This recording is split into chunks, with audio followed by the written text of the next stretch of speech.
Catherine Blake gripped the steering wheel of the ambulance as she navigated through the winding mountain roads of Cedar Valley. At 42, her auburn hair was always pulled back in a practical ponytail, and her green eyes held a weariness that spoke of experiences too heavy to share.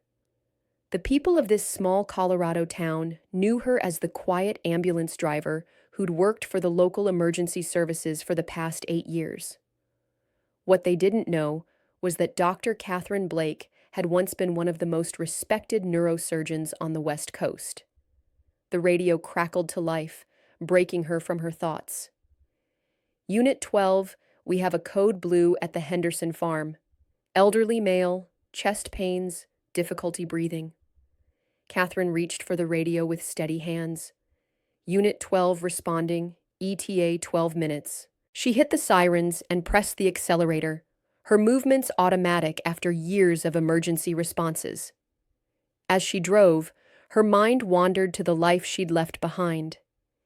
8 years ago, she'd been Dr. Catherine Blake, chief of neurosurgery at San Francisco General Hospital.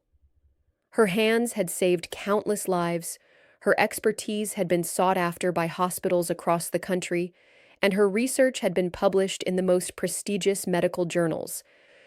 That was before the incident that changed everything. The accident hadn't been her fault. A drunk driver had crashed into the ambulance carrying a young patient to her operating table. The boy had arrived at the hospital barely clinging to life, massive trauma to his brain. Catherine had worked for 14 hours straight, using every technique in her arsenal, pushing the boundaries of medical science itself. She had saved the boy's life, but the stress and exhaustion had caused her hands to develop a tremor. Not permanent, the specialists had assured her, but noticeable enough that she could no longer trust herself with a scalpel. The medical board had suggested a leave of absence. Colleagues had offered support, but Catherine had seen the doubt in their eyes. Unable to face the possibility of harming a patient due to her condition, she had quietly resigned, sold her San Francisco home, and disappeared.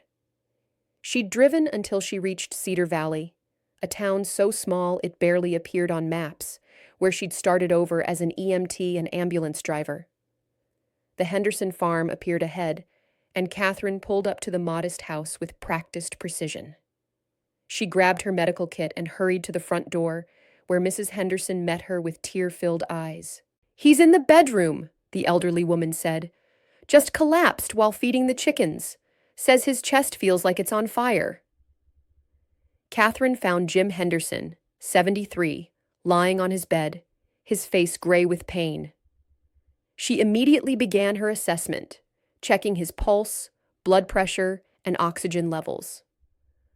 Her training kicked in automatically, though she was careful to stay within the bounds of her current certification. "Mr. Henderson, I'm going to give you some oxygen and start an IV," she said in the calm, reassuring tone she'd perfected over years of medical practice. "We're going to get you to the hospital." As she worked, Catherine's trained eye caught details that others might miss. The pattern of pain, the specific symptoms, the way his body was responding. Her medical instincts told her this wasn't a typical heart attack, but something more complex. However, as an EMT, she could only provide basic care and transport. 20 minutes later, they were racing towards Cedar Valley General Hospital, a small facility that served the rural community. Catherine had radioed ahead with her findings, keeping her assessment professional but basic.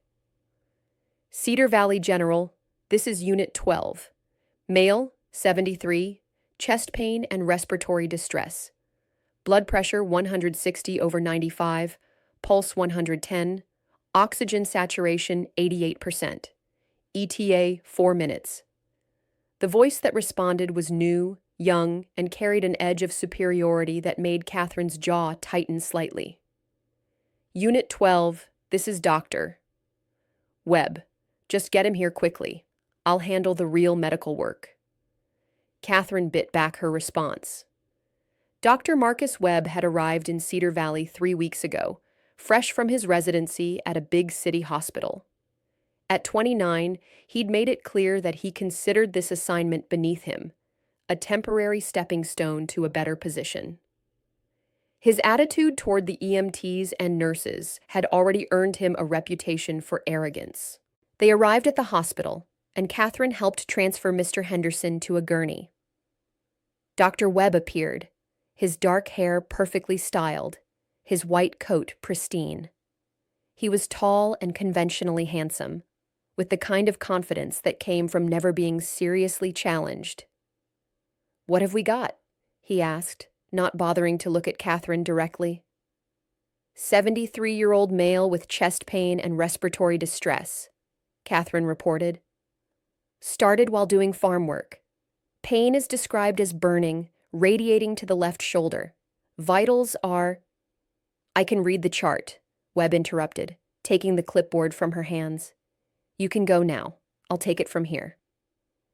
Catherine hesitated. Something about Henderson's presentation was bothering her, but Webb was already turning away, dismissing her presence entirely. She watched as he ordered the standard workup for a heart attack, his movements efficient but routine. As she prepared to leave, Catherine caught Mrs. Henderson's worried expression. "Doctor," the elderly woman said to Webb, "Jim mentioned that his vision has been funny lately. Seeing double sometimes." Webb barely glanced up from his chart. "Visual disturbances are common with heart attacks, ma'am. Nothing to worry about."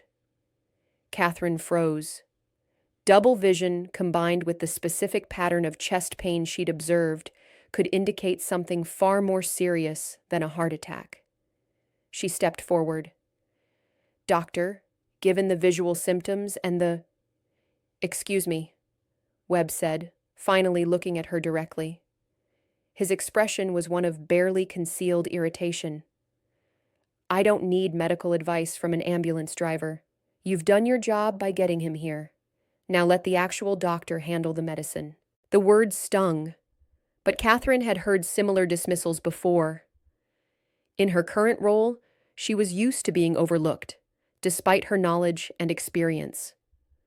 She nodded quietly and left the room, but something deep inside her was troubled by what she'd witnessed. Over the next few hours, Catherine couldn't shake her concern about Mr. Henderson. During her break, she checked with Nancy Phillips, the head nurse who'd become one of her few friends in Cedar Valley. "How's Mr. Henderson doing?" Catherine asked casually. Nancy shrugged. "Doctor, Webb says it's a mild heart attack. They're keeping him overnight for observation. Standard protocol." Catherine nodded, but her unease persisted. That evening, as her shift ended, she made an unusual decision. Instead of going home to her small apartment above the town's only bookstore, she stopped by the hospital. The night nurse, Maria Santos, looked surprised to see her. "Catherine, what are you doing here so late?" "Just wanted to check on the patient we brought in earlier. Jim Henderson." Maria's expression grew concerned. "Actually, I was about to call Dr. Webb. Mr. Henderson's been complaining of increased chest pain, and his vision problems are getting worse. The heart monitors aren't showing what I'd expect for a heart attack either."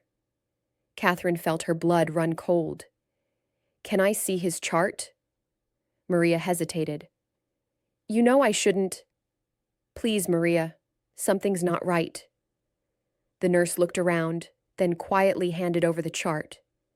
Catherine's trained eyes scanned the information, and her worst fears were confirmed. The symptoms, the lab values, the progression. This wasn't a heart attack at all. "Maria, you need to call Dr. Webb immediately," Catherine said urgently, "and prepare for emergency surgery." "Surgery?" "But it's just a heart attack." "It's not a heart attack," Catherine interrupted. "It's an aortic dissection. The main artery from his heart is tearing. If it ruptures completely, he'll die within minutes."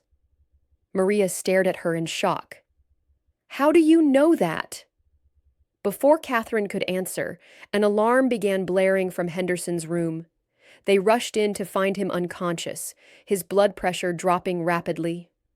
Maria immediately called for Dr. Webb while Catherine checked Henderson's pulse. Dr. Webb arrived 5 minutes later, looking disheveled and annoyed at being woken up. "What's the situation?" "Patient's blood pressure is crashing," Maria reported. "Pulse is weak and rapid." Webb examined Henderson quickly, his confidence from earlier nowhere to be seen. The monitors showed a clear medical emergency, but Catherine could see uncertainty in his eyes. "Increase the cardiac medications," Webb ordered, "and get cardiology on the phone." "Doctor," Catherine said quietly, "with respect, this isn't a cardiac event. The symptoms indicate—" "I told you before," Webb snapped. "I don't need medical advice from an ambulance driver. Security can escort you out if necessary." Catherine stepped back, but she didn't leave. She watched as Webb administered treatments appropriate for heart failure, medications that would be catastrophic if Henderson was indeed suffering from an aortic dissection. Henderson's condition continued to deteriorate. His blood pressure dropped further, and his pulse became thready. Maria looked between Webb and Catherine, uncertainty clear on her face. "Doctor," Maria said carefully, "maybe we should consider other possibilities?" Webb's hands were shaking slightly as he reviewed the chart again. It was clear he was out of his depth, but his pride prevented him from admitting it. That's when Henderson went into cardiac arrest. The room exploded into activity as nurses began CPR and emergency procedures. Webb shouted orders, but they were contradictory and panicked. Catherine watched in horror as precious minutes ticked by with no effective treatment. "He needs surgery," Catherine said firmly. "Now." "There's no surgeon here," Webb replied, sweat beading on his forehead. "We'll have to transfer him to Denver, but in this condition—" "He won't survive the transfer," Catherine said. "Not without immediate intervention." Webb stared at her, his earlier arrogance replaced by desperation. "What are you suggesting?" Catherine took a deep breath. For 8 years, she'd hidden her true identity, content to serve in the shadows. But watching Jim Henderson die because of medical incompetence was something she couldn't bear. "I'm suggesting that you let me save his life." The words hung in the air like a challenge. Webb's eyes narrowed, but before he could respond, Maria spoke up. "Catherine, what aren't you telling us?" Catherine looked around the room at the faces staring at her. Webb's suspicious, Maria's curious, the other nurses confused. In that moment, she made a decision that would change everything. "My name is Doctor Catherine Blake," she said quietly. "I'm a board-certified neurosurgeon with 15 years of surgical experience, and if you want to save this man's life, you need to let me operate. Now." The silence that followed was deafening. Webb's face cycled through disbelief, anger, and something approaching fear. The nurses exchanged glances, processing this revelation about the quiet woman they'd worked alongside for years. "That's impossible," Webb said finally. "You're an ambulance driver." "I'm also a doctor," Catherine replied calmly. "And right now, I'm the only chance Jim Henderson has." Maria was the first to break. "The surgical suite is prepared for emergencies. If you're really a surgeon—" "I am," Catherine said, "but I need everyone's cooperation. Dr. Webb, I need you to assist me. Can you do that?" Webb looked like he wanted to refuse, but Henderson's monitors were screaming warnings. The man was dying, and they all knew it. "Fine," Webb said through gritted teeth, "but I'm reporting this to administration." "Report whatever you want," Catherine replied, already moving toward the surgical suite. "Let's save a life first." The next 2 hours would test everything Catherine had learned about surgery, leadership, and courage. As she scrubbed in for the first time in 8 years, her hands were steady, her mind clear. The tremor that had ended her career was nowhere to be found. She entered the operating room like a general taking command of a battlefield. The surgical nurses, sensing the shift in authority, began following her orders without question. Webb, relegated to assistant, struggled to keep up with her pace and precision.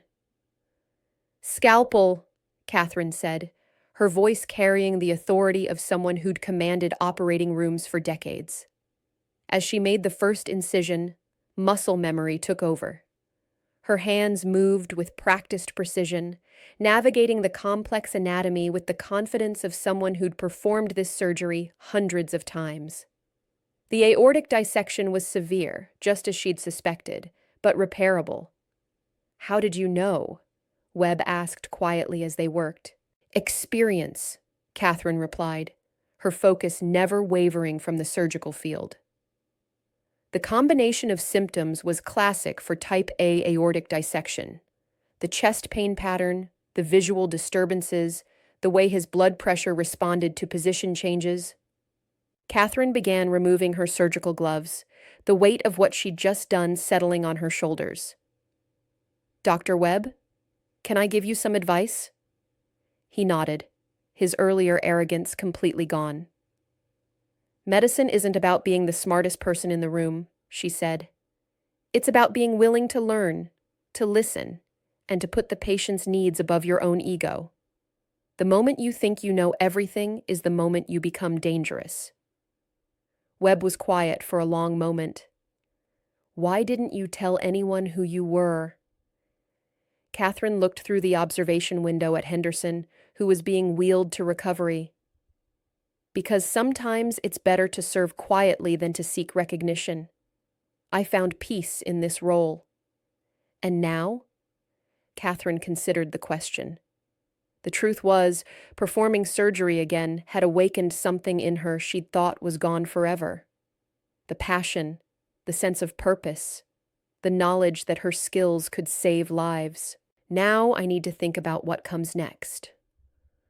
Word of the midnight surgery spread through the hospital like wildfire. By morning, everyone from the janitors to the administration knew that the quiet ambulance driver was actually a world-class surgeon. The story grew with each telling, becoming legend. Dr. Marcus Webb found himself in an uncomfortable position. His misdiagnosis had nearly killed a patient, while the woman he'd repeatedly dismissed had saved the man's life. The contrast was stark and public. Catherine arrived for her regular shift to find the hospital in chaos. Reporters had somehow gotten wind of the story, and the parking lot was filled with news vans. She slipped in through the back entrance, hoping to avoid the attention. She found Webb in the break room, staring at a cup of coffee with hollow eyes. "How is Mr. Henderson?" she asked quietly. "Stable," Webb replied without looking up. "Full recovery expected." Catherine poured herself coffee and sat across from him. "Good." They sat in silence for several minutes before Webb spoke again. "I'm going to be fired, aren't I?" "That's not up to me," Catherine said. "But you could put in a word for me. Tell them I was just inexperienced, not incompetent." Catherine studied his face. "Doctor? Webb, what have you learned from this experience?" Webb was quiet for a long moment. "That I don't know as much as I thought I did. That listening to others, regardless of their position, could save lives. That medicine is about serving patients, not serving my ego." Catherine nodded. "Those are important lessons. If you've truly learned them, then this experience, difficult as it is, might make you a better doctor. Will you speak to administration for me?" Catherine considered the request. Webb had been arrogant and dismissive, but he was young and, she believed, capable of growth. "I'll tell them what happened, honestly and completely. What they do with that information is up to them." Later that day, Catherine found herself in the office of Dr. Patricia Morris, the hospital's chief of staff. Morris was a woman in her 60s, with graying hair and kind eyes that had seen everything in her 40 years of medicine. "Dr. Blake," Morris began, "I find myself in an unusual position. I have an ambulance driver who's actually one of the most qualified surgeons I've ever encountered, and a resident who nearly killed a patient through misdiagnosis." Catherine remained silent, letting Morris continue. "I've been on the phone with your former colleagues in San Francisco. Dr. Harrison speaks very highly of you. He was quite surprised to learn where you've been for the past 8 years. I needed time away from surgery," Catherine said simply. "Because of the tremor?" Morris asked gently. Catherine nodded. "I couldn't risk a patient's life because of my condition." "And last night? How were your hands during the surgery?" Catherine had been dreading this question. "Steady, completely steady." Morris leaned back in her chair. "Dr. Blake, I'd like to offer you a position as attending surgeon here at Cedar Valley General. We're a small hospital, but we serve a vital role in this community. Your skills could save lives." Catherine was quiet for a long moment. "What about Dr. Webb?" "Dr. Webb will be remaining as well, but under supervision. He'll be assigned to work closely with you, to learn from someone with real experience. Think of it as an extended residency." Catherine looked out the window at the small town that had become her home. For 8 years, she'd found peace in anonymity, satisfaction in quiet service. But last night had reminded her of who she truly was. "I accept," she said finally. "But I want to continue with the ambulance service as well. The community needs that, and I enjoy the work." Morris smiled. "I think we can arrange that. Dr. Catherine Blake, welcome back to surgery." The transformation didn't happen overnight. Catherine spent her first weeks back in surgery carefully rebuilding her confidence, starting with simple procedures and gradually working up to more complex cases.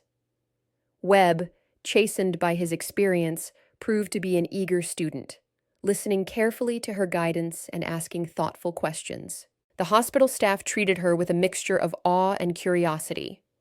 Many had worked alongside her for years, never suspecting her background. Some felt betrayed by her deception, while others understood why she'd hidden her identity. Catherine addressed this directly during a staff meeting called by Dr. Morris. Standing before nurses, technicians, and other doctors, she spoke honestly about her past. "I came to Cedar Valley 8 years ago as a broken person," she said. "I'd lost confidence in my abilities and needed to heal. This community gave me that healing, and in return, I tried to serve it as best I could." Nancy Phillips, the head nurse, raised her hand. "Why didn't you trust us with the truth?" It was a fair question, and Catherine had spent considerable time thinking about the answer. "Because I was afraid," she admitted. "Afraid that if people knew who I used to be, they'd expect me to be that person again before I was ready." "And now?" asked Maria Santos. "Now I'm ready to be both people," Catherine replied. "The surgeon I was trained to be and the community servant I've learned to become." The staff seemed to accept this explanation, and gradually, the hospital settled into a new routine. Catherine split her time between surgery and ambulance duties, while Webb worked to rebuild his reputation through humility and hard work. The media attention eventually died down, but the story of the hidden surgeon had touched people across the country. Catherine received letters from other medical professionals who'd left medicine due to trauma or loss of confidence. She began corresponding with them, offering encouragement and advice. One letter particularly moved her. It was from Dr. Sarah Mitchell, a young emergency physician who'd left medicine after a lawsuit related to a patient death. "Your story gave me hope," Mitchell wrote. "I thought my career was over, but seeing how you found your way back makes me think there might be a path forward for me too." Catherine wrote back, encouraging Mitchell to consider returning to medicine when she felt ready. "Healing takes time," she wrote, "but the world needs good doctors. And from what you've told me about your case, you are a good doctor who faced an impossible situation." Months passed, and Cedar Valley General Hospital gained a reputation for excellence that belied its small size. Patients from neighboring towns began seeking treatment there, drawn by reports of exceptional surgical care. Webb, under Catherine's mentorship, developed into a competent and humble physician. The arrogance that had nearly cost Henderson his life was replaced by a genuine desire to learn and serve. "I owe you everything," he told Catherine one evening as they finished a complex surgery together. "You owe yourself the effort you've put into becoming better," Catherine replied. "I just provided guidance. Why did you give me a second chance?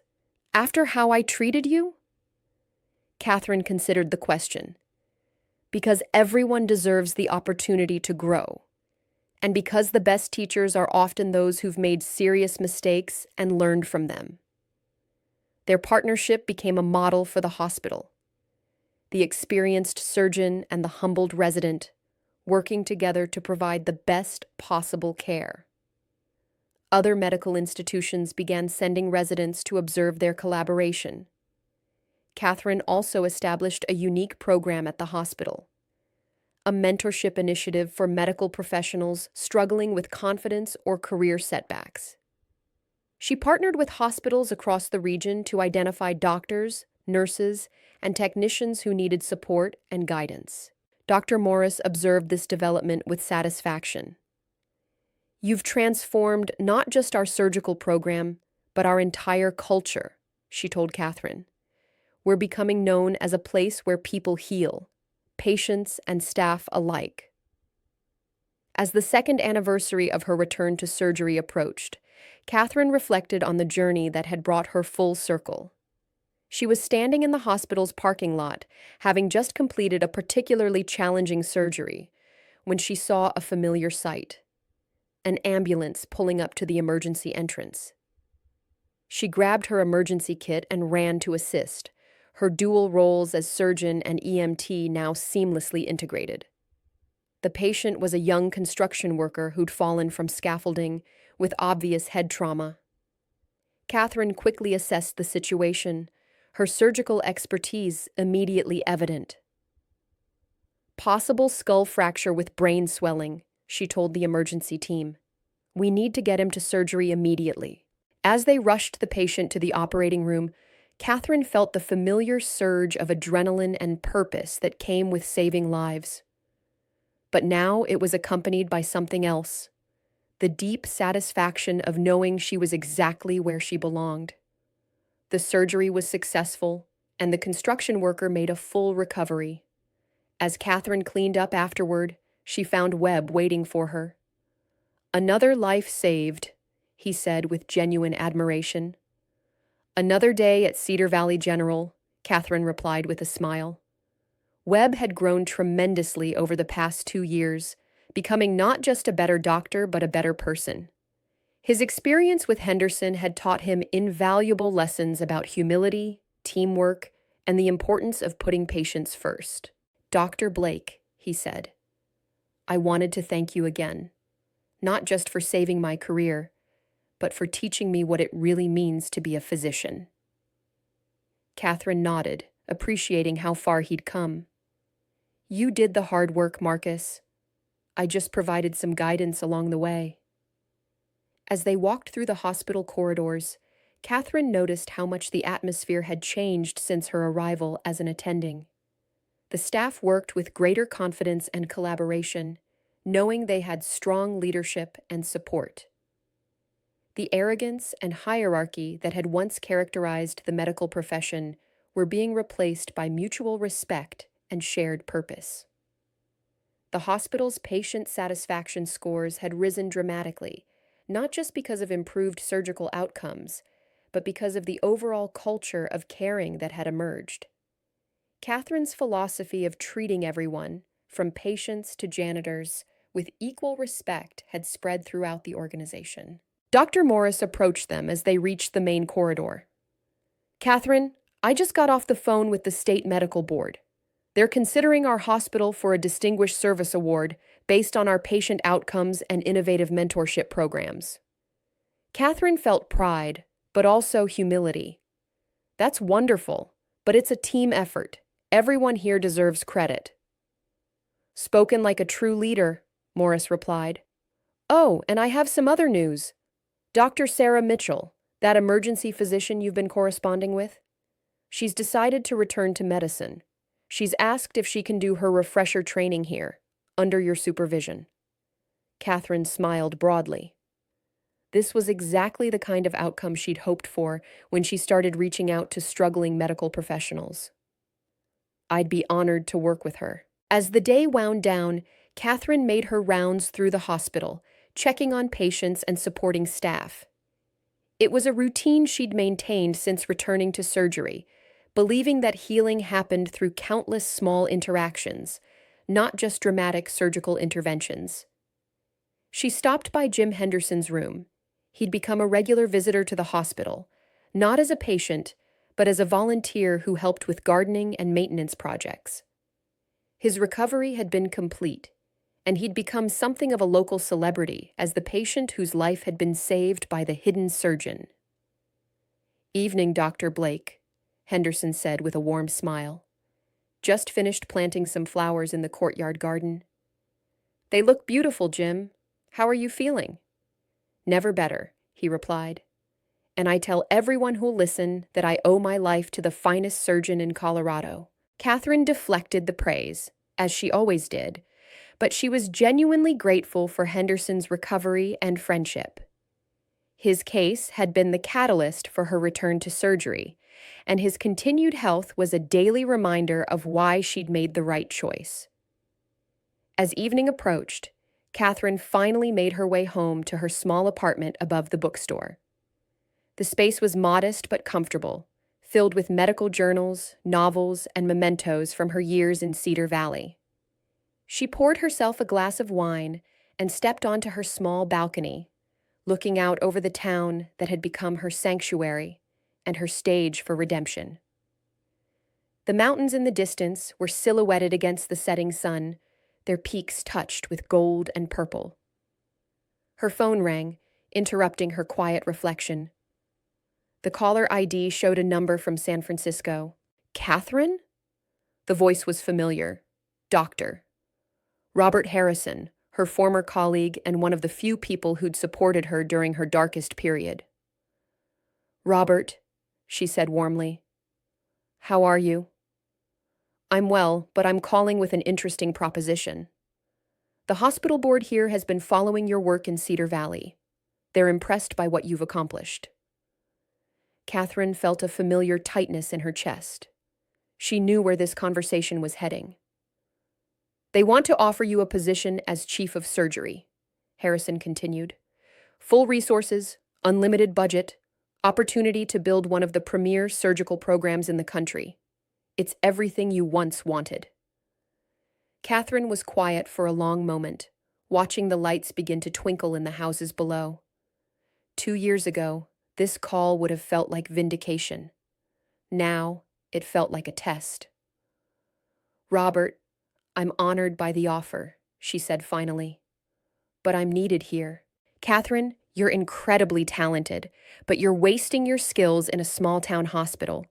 You could impact thousands more lives at a major medical center." Catherine understood his logic, but she also understood something he didn't. "Robert, impact isn't just about numbers. It's about depth, about building something sustainable, about creating a culture that values every person who walks through the doors." She paused, choosing her words carefully. "I found something here that I never had in San Francisco. The ability to be both a surgeon and a whole person. I'm not just operating on patients. I'm part of a community that values service over status." Harrison was quiet for a moment. "Are you sure about this?" "I've never been more sure of anything," Catherine replied. Cedar Valley is where I belong. After ending the call, Catherine remained on her balcony, processing the conversation. The offer from San Francisco represented everything her younger self had wanted: prestige, resources, recognition. But she'd learned that true fulfillment came from alignment between her values and her actions. The next morning brought a new challenge. Catherine was reviewing surgical schedules when Dr. Morris approached with a concerned expression. "We have a situation," Morris said. "There's been a multi-car accident on the mountain highway, multiple casualties, and we're the closest trauma center." Catherine immediately shifted into emergency mode. "How many vehicles involved?" "4 cars and a bus, at least 15 injured, several critical." Catherine's mind raced through logistics. Cedar Valley General wasn't a major trauma center, but they'd handled mass casualty events before. "Alert all surgical staff, prepare the emergency department, and activate our disaster protocol." As the first ambulances arrived, Catherine found herself coordinating both the emergency response and surgical triage. Webb worked alongside her, his growth evident in his calm competence under pressure. The next 12 hours tested every system and every person in the hospital. Catherine operated on 3 critical patients, including a young mother who'd sustained severe internal injuries. Each surgery required her full skill and attention, but she also managed to coordinate the overall medical response. Webb proved invaluable as her second-in-command, making decisions with confidence and consulting her when appropriate. The arrogant resident who'd nearly killed Jim Henderson was gone, replaced by a capable physician who put patient care above personal ego. As the last patient was stabilized and transferred to appropriate care, Catherine finally allowed herself a moment to breathe. The hospital staff had performed magnificently, saving lives that might have been lost at a less prepared facility. Dr. Morris found her in the break room at 3 a.m., exhausted but proud. 15 patients, all stable or transferred to higher levels of care when appropriate. No preventable deaths. Catherine, that was extraordinary. Catherine shook her head. That was teamwork. Every person in this hospital contributed to those outcomes. "Spoken like a true leader," Morris replied. "But don't minimize your role. Your surgical skills saved lives tonight, but your leadership saved the entire response." As dawn broke over Cedar Valley, Catherine finally headed home. She was exhausted, but deeply satisfied. The mass casualty event had proven that their small hospital could handle major emergencies without sacrificing quality of care. More importantly, it had demonstrated the value of the culture they'd built together. Every staff member had risen to the challenge, working with coordination and dedication that impressed even experienced emergency physicians who'd arrived to assist. Dr. Sarah Mitchell had been among the emergency physicians who'd responded to help. As a former trauma specialist herself, she'd been able to observe Catherine's leadership firsthand. "I see why you chose to stay here," Mitchell told Catherine as they finished the last patient transfer. "This isn't just a hospital. It's a model for what healthcare can be." Catherine smiled tiredly. "Would you like to be part of building something like this?" Mitchell nodded enthusiastically. "More than anything." Catherine's mentorship program continued to grow, attracting medical professionals from across the country who were seeking renewal and purpose.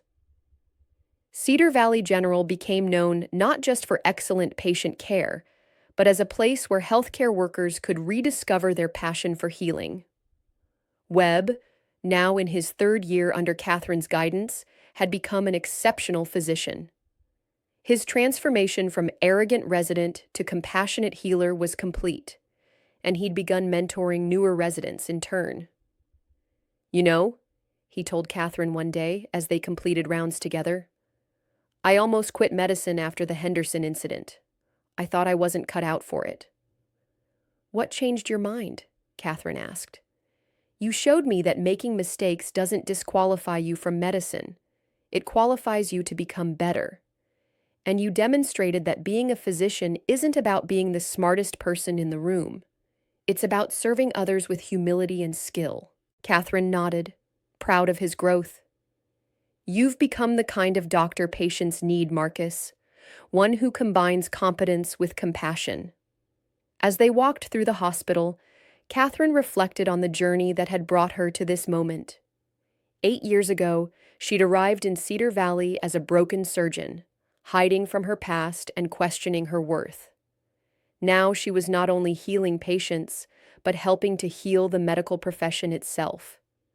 The hospital had become a beacon for healthcare workers seeking redemption and renewal.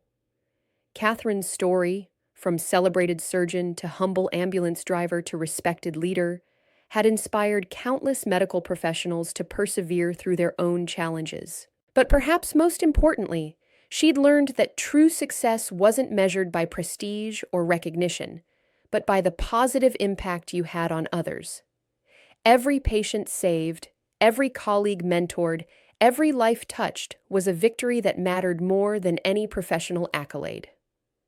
Late one evening, as Catherine finished her last surgery of the day, she received an unexpected visitor. Jim Henderson appeared in the surgical waiting area, holding a small wrapped package. "Jim," she said with surprise, "what brings you here so late?" Henderson smiled, his color healthy and his eyes bright. "Dr. Blake, it's been 3 years since you saved my life. I wanted to give you something." He handed her the package, which she opened carefully. Inside was a beautifully carved wooden box with an inscription that read, "To Doctor Catherine Blake. Sometimes angels wear scrubs." Catherine felt tears forming in her eyes. "Jim, this is beautiful, but it's not necessary." "Yes, it is," Henderson replied firmly. "You saved my life, but more than that, you showed me what real courage looks like. Hiding your talents for years, then stepping forward when someone needed you, that's the kind of person this world needs more of." Catherine accepted the gift gracefully, moved by the gesture and the sentiment behind it. "Thank you, Jim. This means more to me than you know." As Henderson left, Catherine remained in the quiet corridor, holding the wooden box and thinking about the unexpected turns her life had taken. She'd come to Cedar Valley seeking anonymity and found purpose instead. She'd tried to hide her skills and ended up using them to build something greater than she'd ever imagined. The following months brought new challenges and opportunities. Catherine was invited to speak at medical conferences about her innovative mentorship programs and the culture transformation at Cedar Valley General. Each speaking engagement reinforced her belief that healthcare needed leaders who prioritized service over status. During one particularly memorable conference in Denver, Catherine shared the stage with other physicians who'd overcome significant professional setbacks. The audience of medical students and residents hung on every word as she described her journey from the heights of surgical success to the depths of self-doubt and back to a different kind of fulfillment. "I learned that our worth as physicians isn't determined by where we practice or how much recognition we receive," she told the audience. "It's determined by how we serve our patients and support our colleagues, especially during their most vulnerable moments." A young medical student approached her after the presentation. "Dr. Blake, I'm struggling with confidence issues during my surgical rotations. How do you handle the pressure?" Catherine smiled, remembering her own early struggles. "The pressure never really goes away," she said honestly. "But it becomes manageable when you remember that it's not about you. It's about the person trusting you with their life. Focus on serving them, and the pressure transforms into purpose." These interactions reminded Catherine why she'd chosen to stay in Cedar Valley. While she could impact hundreds of medical professionals through conferences and publications, her daily work at the hospital allowed her to create lasting change in individual lives. Dr. Sarah Mitchell had completed her refresher training and was now working as an attending emergency physician at Cedar Valley General. Her transformation mirrored Webb's in many ways, from a physician haunted by past failures to one who found renewed confidence through supportive mentorship. "I never thought I'd practice medicine again," Mitchell confided to Catherine during a quiet moment between patients. "The lawsuit nearly destroyed me. I felt like I'd lost my identity." "Identity isn't something that can be taken away by others," Catherine replied. "It can only be surrendered. You never stopped being a healer, Sarah. You just needed time to remember that." The hospital's reputation continued to grow, but so did the challenges.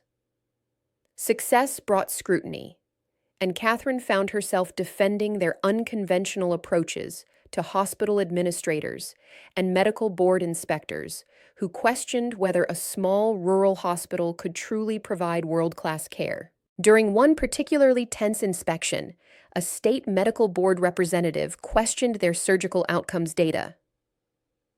"Dr. Blake, your complication rates are significantly lower than state averages. How do you explain this?" Catherine had anticipated this question. "We focus on three things: thorough preparation, open communication, and continuous learning. Every surgery is planned meticulously. Every team member's input is valued, and every outcome, good or bad, is reviewed for learning opportunities." The inspector seemed skeptical. "And you attribute your success to teamwork?" "I attribute our success to recognizing that excellent patient care requires excellent people working together," Catherine replied. "Technical skill is essential, but it's not sufficient. You need trust, communication, and shared commitment to putting patients first." The inspection ultimately validated their approaches, with the board recommending Cedar Valley General as a model for other rural hospitals. But Catherine knew that their real validation came from the patients whose lives they saved and the staff members who found renewed purpose in their work. As her fourth year at Cedar Valley General began, Catherine faced an unexpected personal challenge.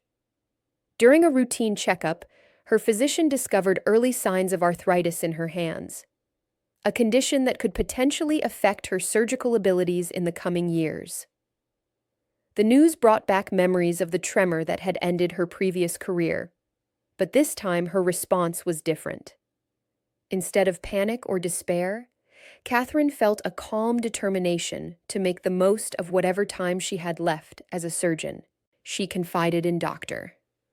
Morris about the diagnosis, discussing plans for gradually transitioning surgical responsibilities to younger physicians while continuing to serve in teaching and mentorship roles. "Catherine, you've built something here that will outlast any individual," Morris assured her. "Your legacy isn't in the surgeries you perform, but in the culture you've created and the people you've developed." Catherine appreciated the sentiment, but she also felt a renewed urgency to accomplish her goals. She accelerated her mentorship programs, documented her surgical techniques for training purposes, and worked to ensure that the culture of excellence at Cedar Valley General would persist beyond her tenure. Webb, now serving as chief resident, had become her closest collaborator in this effort. His transformation from arrogant newcomer to compassionate leader was complete, and he was helping to train a new generation of physicians in the hospital's values-based approach to medicine.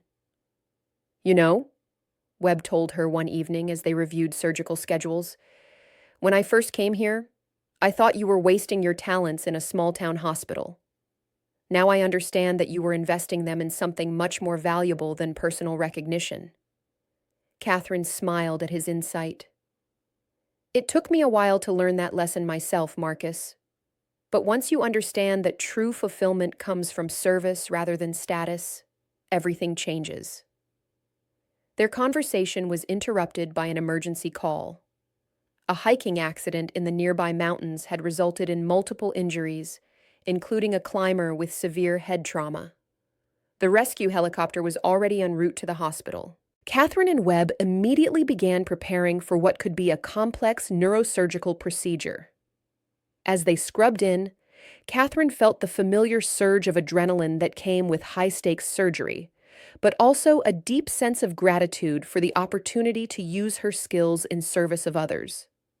The surgery was challenging, requiring every technique Catherine had learned over 2 decades of practice. The young climber's brain injury was severe, with multiple areas of damage that threatened permanent disability or death. For 6 hours, Catherine worked with microscopic precision, repairing damaged tissue and relieving pressure on critical brain structures. Webb assisted with quiet competence, anticipating her needs and providing expert support throughout the procedure. As they completed the surgery, Catherine felt a profound sense of satisfaction. The climber would live with an excellent chance of full recovery. It was the kind of outcome that reminded her why she'd become a surgeon in the first place. "Beautiful work," Webb said as they cleaned up. "I've never seen more precise technique." Catherine nodded, but she was already thinking about the future. How many more surgeries like this would she be able to perform? How could she ensure that other surgeons would be available to handle such cases when she could no longer operate? These questions led to her next major initiative, establishing a residency program at Cedar Valley General.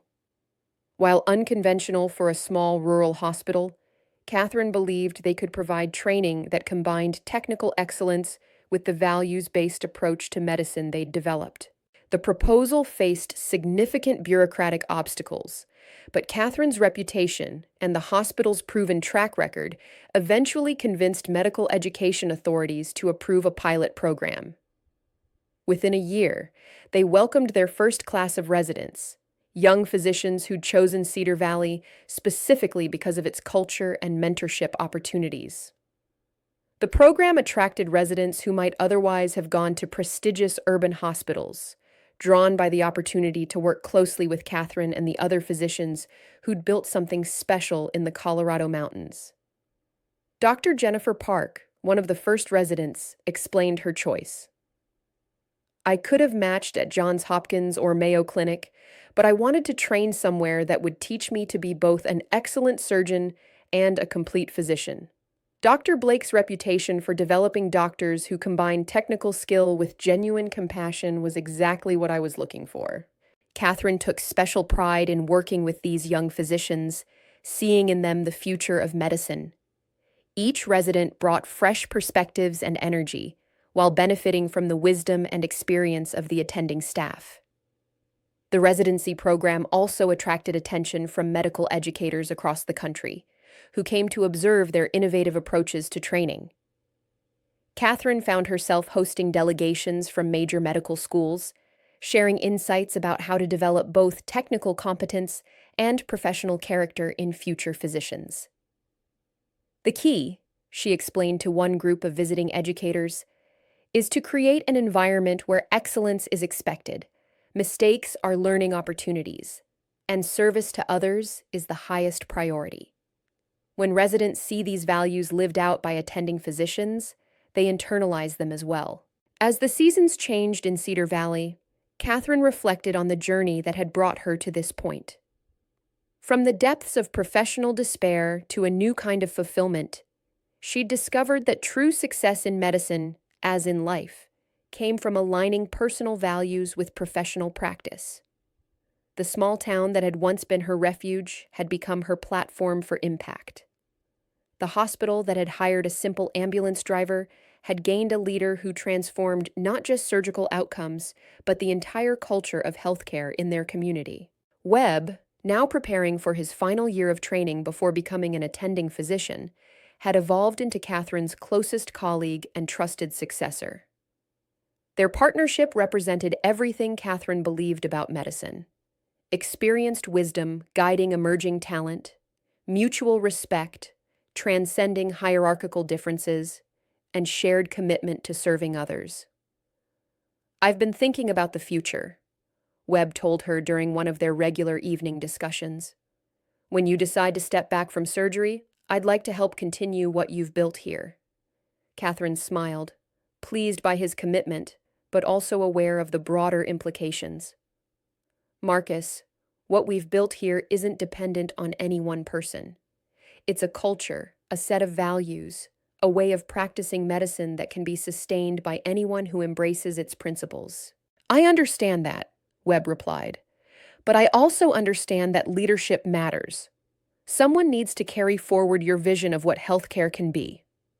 Catherine appreciated his dedication, but she also wanted him to understand that true leadership meant enabling others to succeed, rather than simply maintaining existing systems. The best legacy I can leave, she said, is a group of physicians who are better than I am, who can build on what we've started and take it to levels I never imagined. This philosophy guided Catherine's approach to everything she did at Cedar Valley General. Rather than trying to make herself indispensable, she worked to develop others, to document processes, and to create systems that would thrive regardless of personnel changes. The hospital's success had attracted national attention, with healthcare policy experts citing it as a model for rural medicine.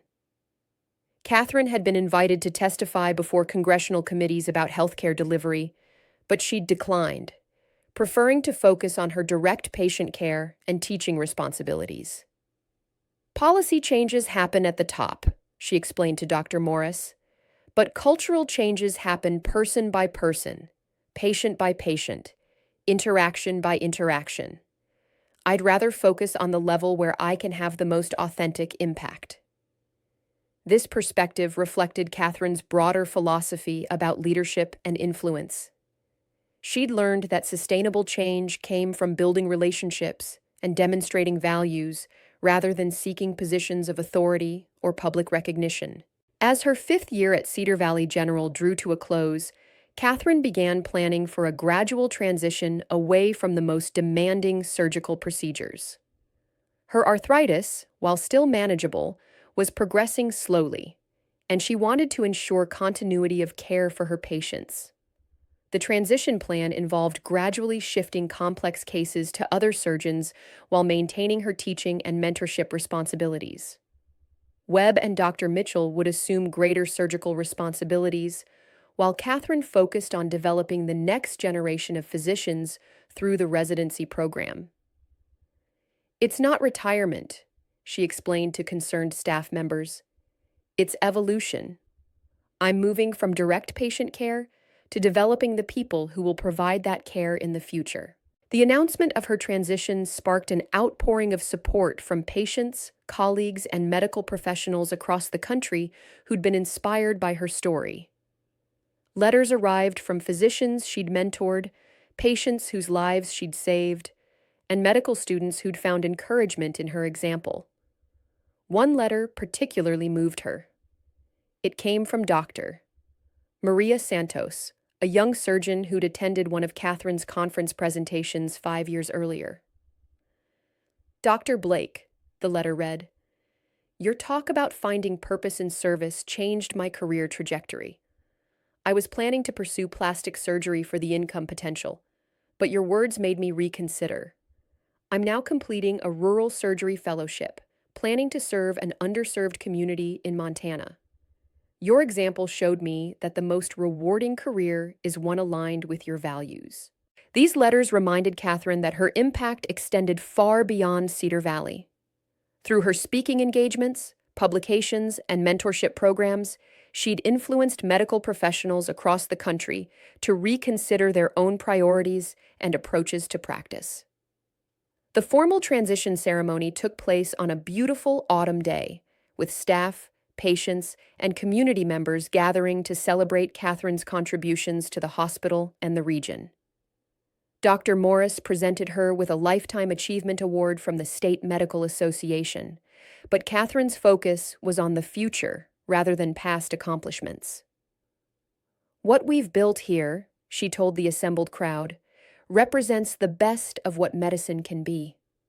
Technical excellence combined with genuine compassion, individual achievement balanced with team success, professional growth supported by personal integrity. She paused, looking out at faces that had become dear to her over the years.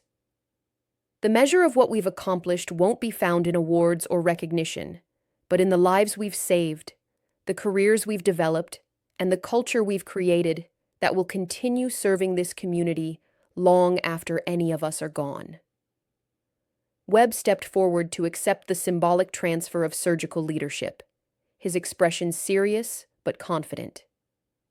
Dr. Blake, on behalf of all of us, I promise to continue building on the foundation you've established. Your vision of medicine as service will guide everything we do. Catherine smiled, proud of the man Webb had become and confident in the hospital's future under his leadership.